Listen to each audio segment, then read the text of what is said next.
Babylon के झूलते बाग प्राचीन विश्व के 7 अजूबों में से एक है। माना जाता है कि ये बाग इराक के प्राचीन शहर बेबीलोन में स्थित थे। हालांकि ऐसा कोई पक्का सबूत मौजूद नहीं है जिससे ये साबित हो सके कि ये बाग असल में थे भी या नहीं। कहा जाता है कि ये झूलते बाग जमीन पर स्थित नहीं थे, बल्कि किसी महल की पत्थर की छतों के ऊपर लगाए गए थे। अगर ये बाग सचमुच में स्थित थे तो ये इंसान द्वारा बनाए गए सबसे सुंदर बागों में से एक होते। चलिए जानते हैं बेबीलोन के झूलते बाग से जुड़ी कुछ इंटरेस्टिंग बातें।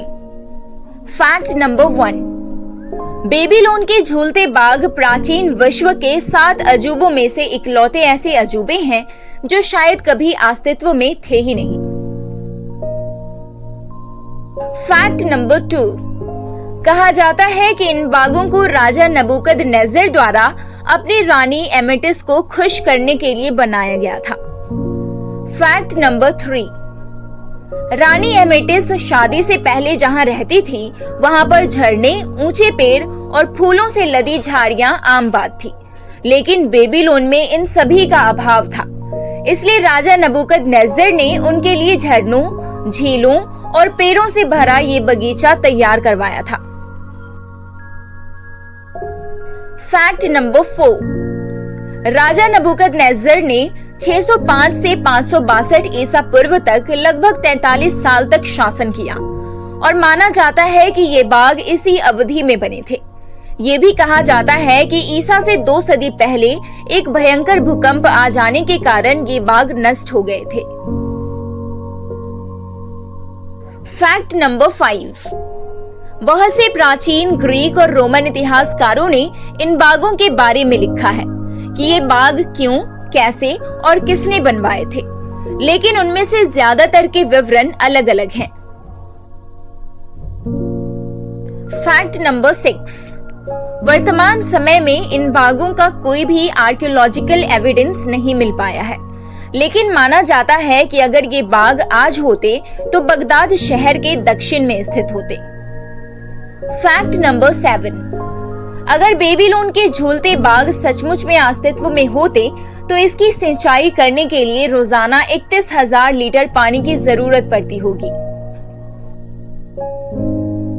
फैक्ट नंबर 8, माना जाता है कि ये बाग 75 फीट की ऊंचाई पर स्थित थे।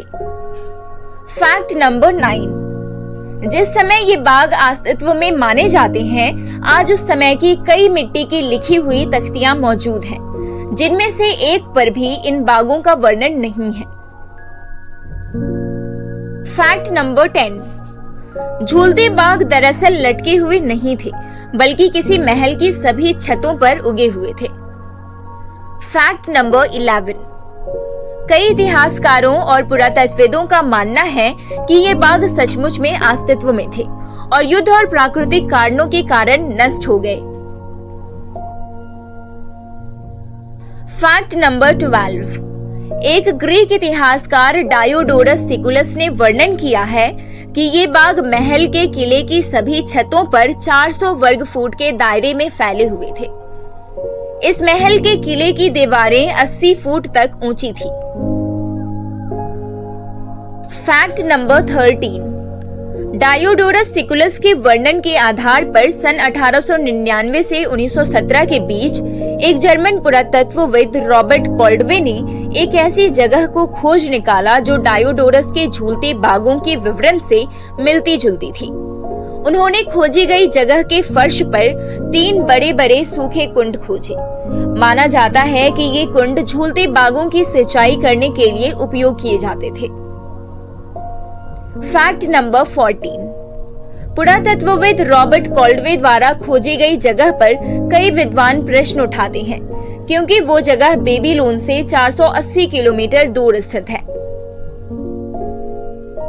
फैक्ट नंबर 15, नई खोजों से पता चला है कि ऐसे बाग सचमुच में अस्तित्व में हो सकते थे, क्योंकि उस समय ऐसे बाग बनाना कोई मुश्किल काम नहीं था। हालांकि ये कहां स्थित थे, ये प्रश्न अभी भी बरकरार है। तो दोस्तों, ये थी बेबीलोन के हैंगिंग गार्डन से जुड़ी कुछ खास बातें। आपको कैसी लगी ये वीडियो हमें कमेंट में जरूर बताएं और ऐसी वीडियोस के लिए बने रहिए हमारे चैनल के साथ।